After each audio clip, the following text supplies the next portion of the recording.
Boy, look, in this one, there's going to be a lot of detail here. It's going to be about 12 and a half minutes before we get to talking summer and the medical hell. So forgive me, but there's a lot of updating here to get you to why we have 7 children, what's going on with like work and startups and stuff. So this is really, look, if you're interested in what's going on in my world, you're going to get everything in this, okay? So buckle up.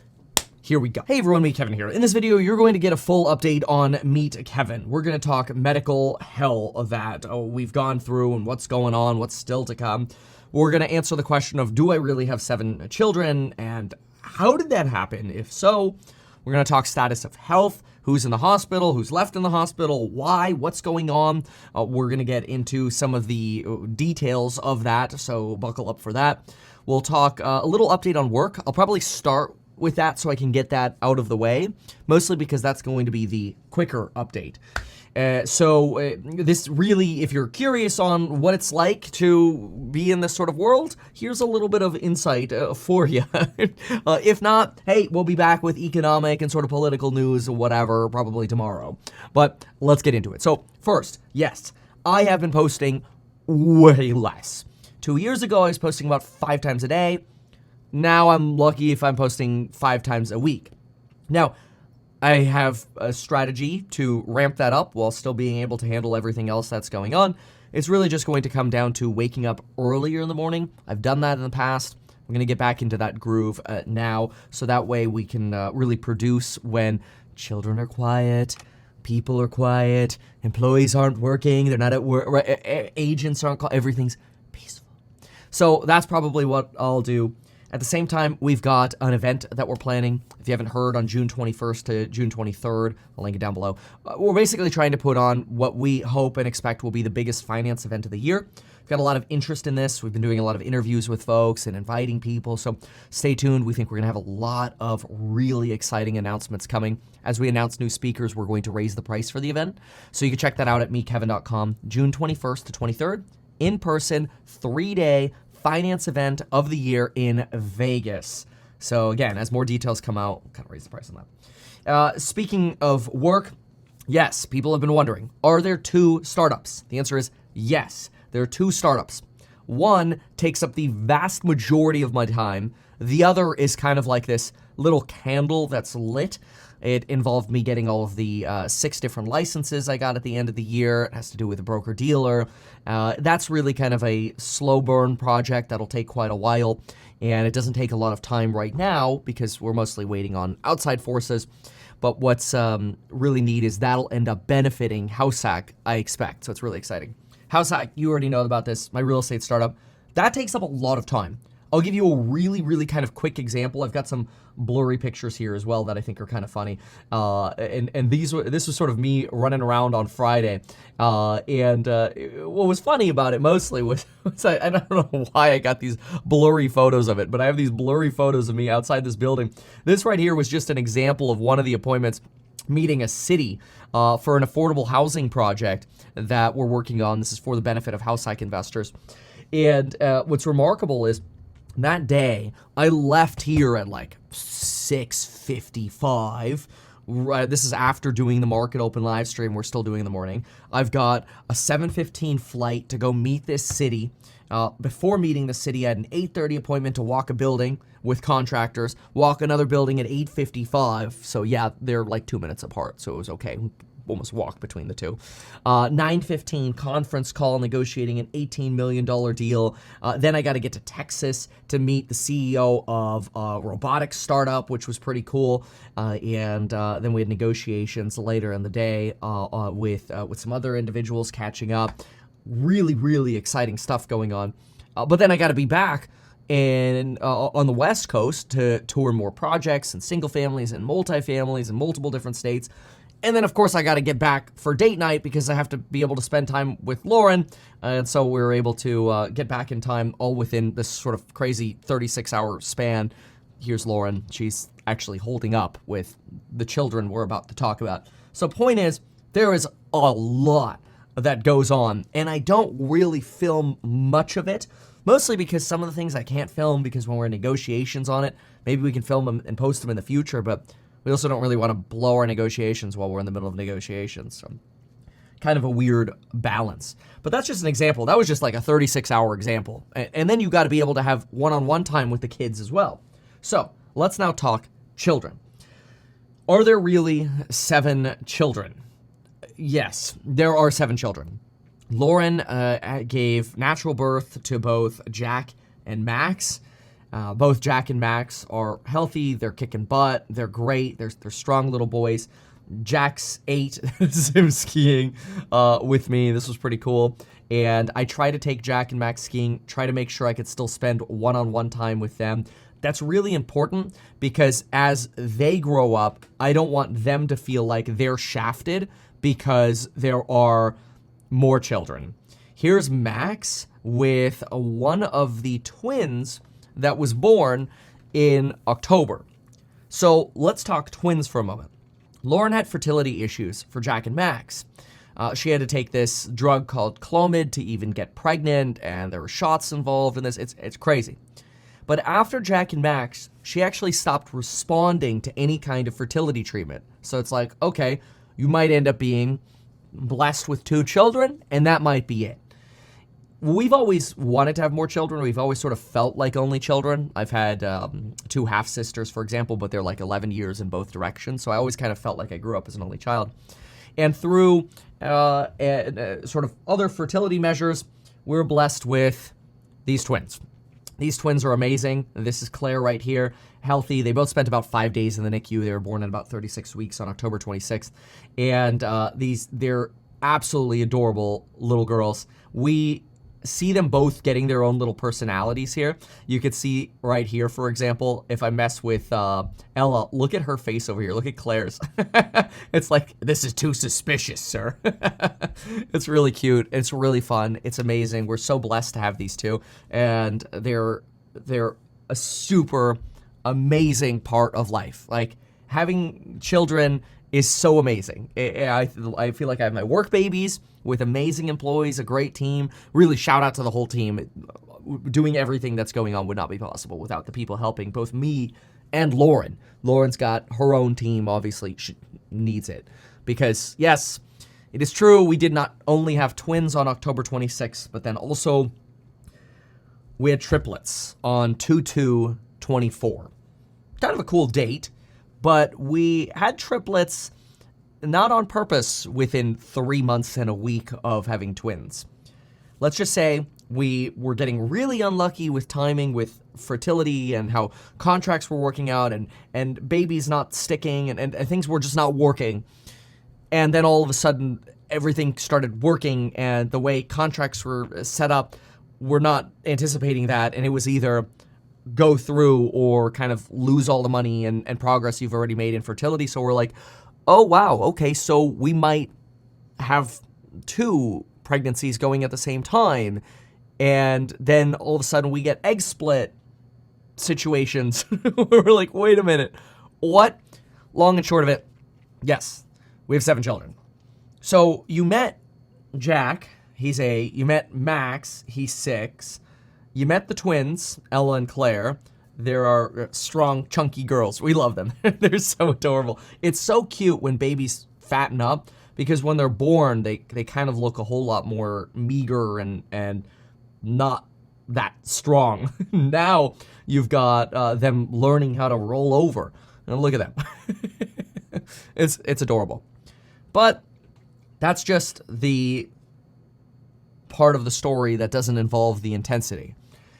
So then come the triplets. Now, some of you have already heard that we had emergency surgeries involved with one of them. We're going to talk about her in just a moment. But first, let's get Jay and Violet out of the way. So Jay, he's got to add some weight. He kind of looks like a little grandpa right now, but this is Jay. He is one of the new 5 babies that we have. He's great. He's really responsive. I just fed him. Took like 40 minutes for him to feed. He's super adorable. Right before filming this video, I fed him. He's great. He actually got sick with RSV. Now, Ella and Claire, they did not get the RSV vaccine. We felt they were far enough in their age and their weights and their progression. And even though they were born in October, they did not get the RSV vaccine. Some of the RSV vaccines have been out a lot longer, some of them a lot shorter, and everybody has to kind of personally decide what they want their children to get. You know, we're a big fan of the OGs, you know, like the chicken pox and the hepatitis and stuff. But some of the newer stuff, we're let's say we put more thought into it, right? And this is not medical advice for somebody to or to not get. But anyway, he got the RSV vaccine, and so did Violet. Now, what's interesting is they got it a day before actually getting sick with RSV. Now, that's a little bit of a bummer because it means you can't actually get your immunity up. The reason they got it is because they're substantially smaller. Jay, for example, he's barely 6 pounds, which is okay. Probably explains why Jay, he did pretty well with RSV. Got sick. One of the reasons we got him vaccinated is because he did have a condition known as pneumothorax. It basically means his lung collapsed. So his lung collapsed, all the air goes into his chest cavity. They got to puncture him with a needle to let the air out, and then they got to basically rehabilitate the child and make sure his lung could expand again. He's healed, x-ray, everything good, but, you know, viral conditions probably not great with lung collapse. We'll say he's been a champ. Totally perfect. Violet, though, she's not even 5 pounds. She's in the 4-pound range, and unfortunately, she was starting to have trouble breathing. So even though she required no support after her being born, she was on room air from being born, feeding tube for a little while, but they pretty much all are at that age until they can feed. She pretty much needed no help. But after getting RSV, she was having trouble breathing, and we decided it was best for her to go to the hospital, which ended up being the right thing to do because she's been there for 6 days now, just getting breathing support. She's doing fine. She's going to be okay, but it's a roller coaster, mostly because here we are thinking like, yay, we're down to 1 in the hospital. No, you're going back in the hospital. So Violet's in the hospital. She's going to be okay. She should be out hopefully tomorrow. But what happens with the little ones when they have trouble breathing, their oxygen levels can be okay, but eventually the trouble breathing wears on them so much to where they're taking these deep breaths, their skin's pulling under their ribs, and their lips kind of turn in a little bit. Eventually, their muscles wear out, and they're not actually able to keep up with the excessive breathing that they need to do to get past all the congestion they have. And of course, you do like the saline, sprays and the extractions to try to minimize the mucus they have. But anyway, now we got to talk summer. This is summer. Now, I've already broken down what happened when she was born in a different video, quick catch up. She had a condition known as Meconium ileus. Meconium ileus is this blockage at the end of her small intestine, and it leads to essentially all your kind of stomach stuff getting stuck, blocked, and then ruptures. You get a perforation of the small intestine. It all spills out into your gut. This is her when she was born. This is not good. It's really bad. Meconium ileus essentially led her to go into surgery right away, emergency surgery. And the surgeon called me and said, look, there are 3 things that can cause meconium ileus. There's malformation. In other words, the small intestines they grew wrong. There's looping or cystic fibrosis, which oftentimes is an early death sentence to your life. You have trouble breathing, you have to have special diets, there are some treatments for certain forms of cystic fibrosis, which could help you sort of get through it, but it's generally deemed to be incurable and a life-shortening disease. And we're like, that's not good. This is really bad and really scary. And this is also odd because we're looking at this going, hey, surgeon, how is this possible if we're both tested for cystic fibrosis and we're both negative? And I'm like, well, that's good, but there could be a mutation in the child itself. And we've done like 23andMe, and we're negative on 23andMe. This was my SEMA4 scan from before as we were going through fertility, and it just says reduced risk over here, which I think is just sort of like their cover your butt way of saying you shouldn't have cystic fibrosis or shouldn't be a carrier of it.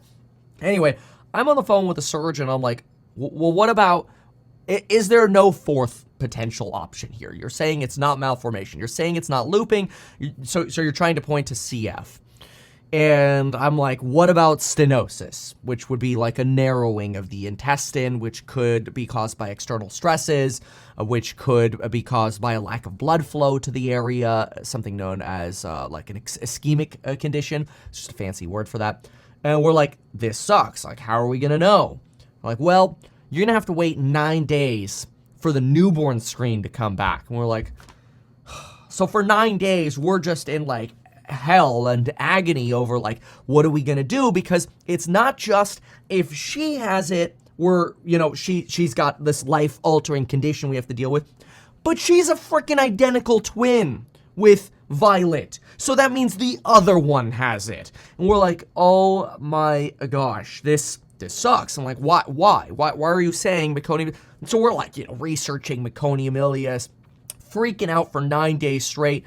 It is so commonly associated, that is Meconium ileus, this condition, is so commonly associated with cystic fibrosis that we were literally getting people's flashcards coming up on Google for medical like boards and exams where it's like, if Meconium ileus is present or child presents with Meconium ileus, what is the likely cause? And the answer is always C, cystic fibrosis. So we're like, whoa, this is weird. Like, this child could have had a mutation or whatever, even though it'd be like a genetic lightning bolt. This is weird. And the surgeons are saying it's this. So, of course, we're being the frantic parents and we're like, but doctors, there are studies that show it could not be. Like, for example, here's one. I think this is from 1993. Meconium ileus in absence of cystic fibrosis. Meconium ileus is the earliest clinical manifestation of cystic fibrosis in 10 to 20% of affected patients, but it is a rare phenomenon in patients who do not have cystic fibrosis. In other words, 10 to 20% of kids with CF have Meconium ileus, but it's really rare to have Meconium ileus without having CF.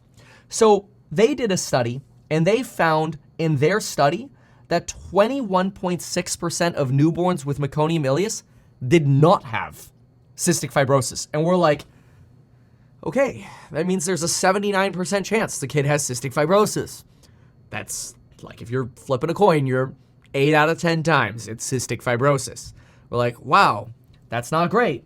And so obviously, it was a 1992 piece, which is weird. That's when I was born. But anyway, then we're wondering, like, there has to be another potential reason. What other potential reasons could there be?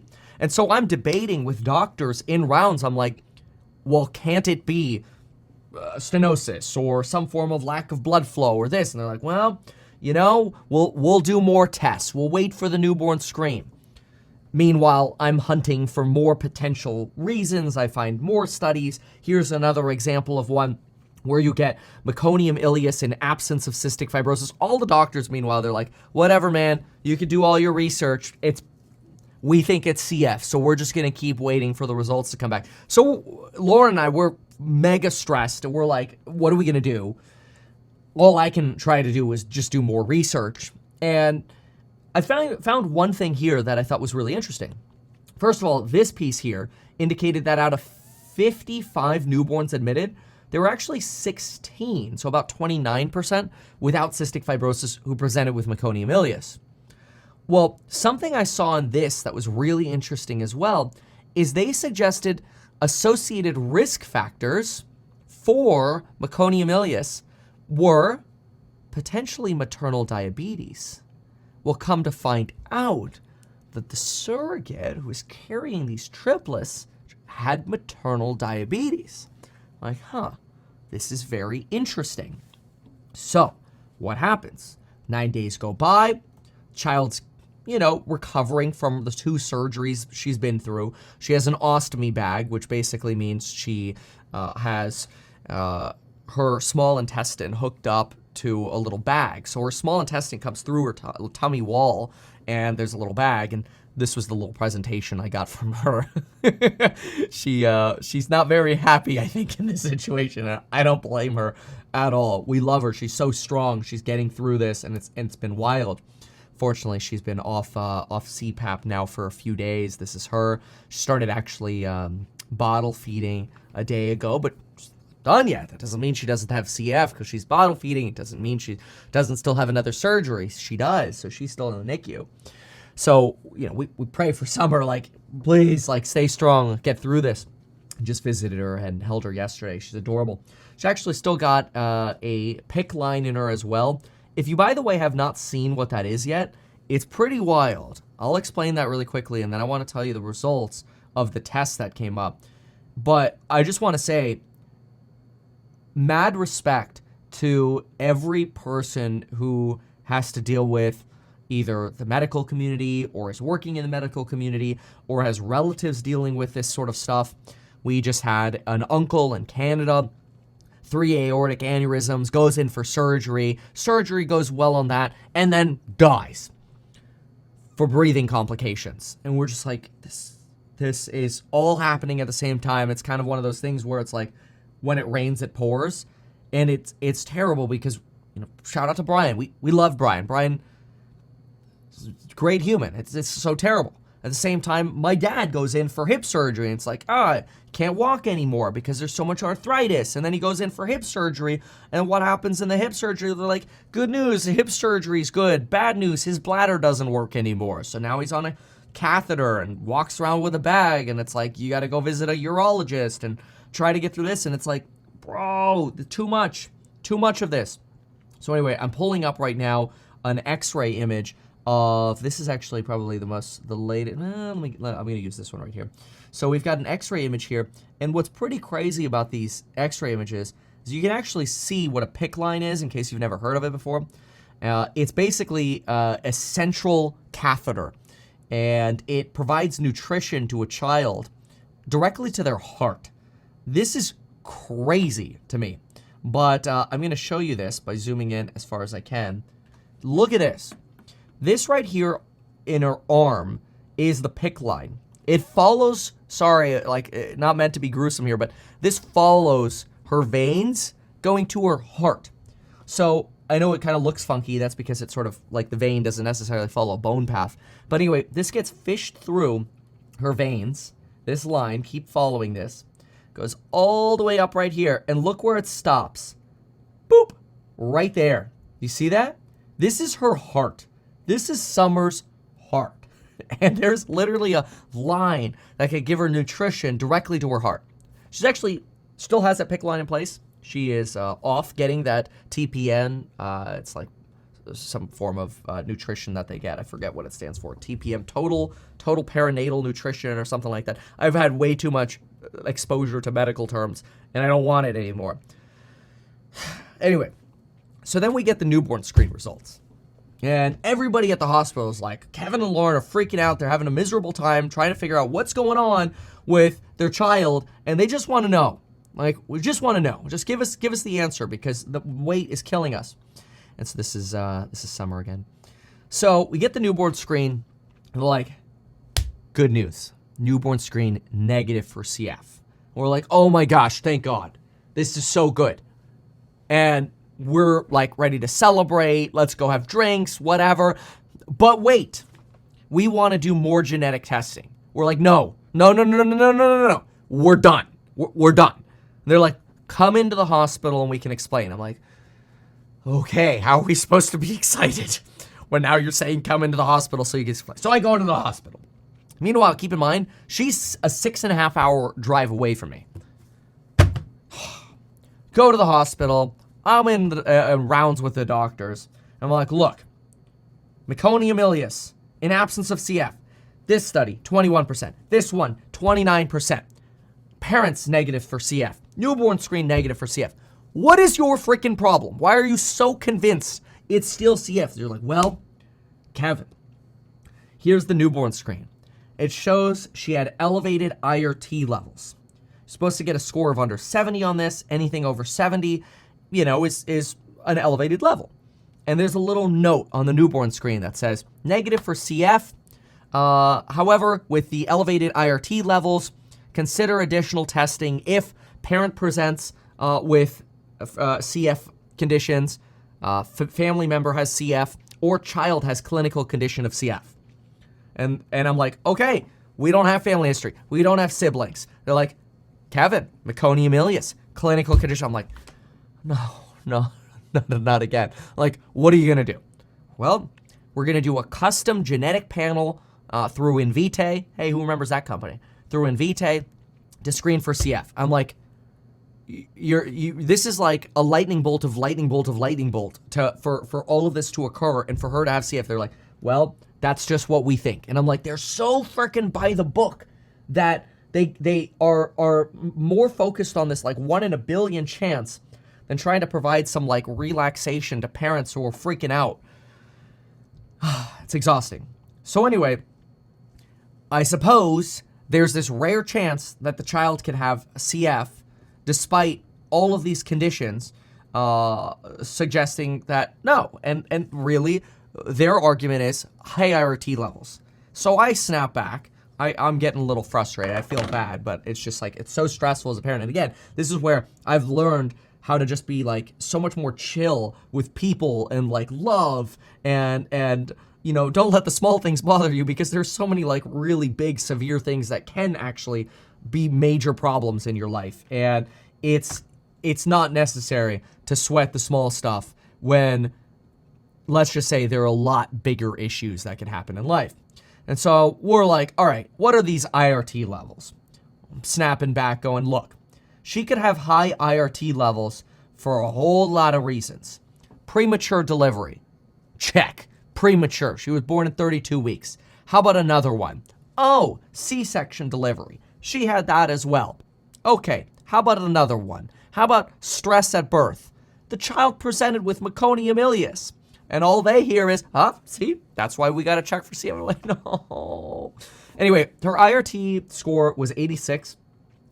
Through research, I found out that generally, if you have a cystic fibrosis patient, you're going to have IRT scores in the range of 125 to like 500. It's like that number goes off the chart. So I'm like, 86, all these conditions present. Yes, it's higher than it should be. This is still stressful. It's like we're trying to celebrate, but now we can't. Yesterday, finally, I'm in with the doctors again. Finally. We're free. But this has been like so like hellish. Like I just like want to cry over the experience, and it's just like, it sounds weak, but I'll tell you, it's weakening. Going through look, February was like hell. We got this on yesterday, so the 2nd, but February was just the month of hell.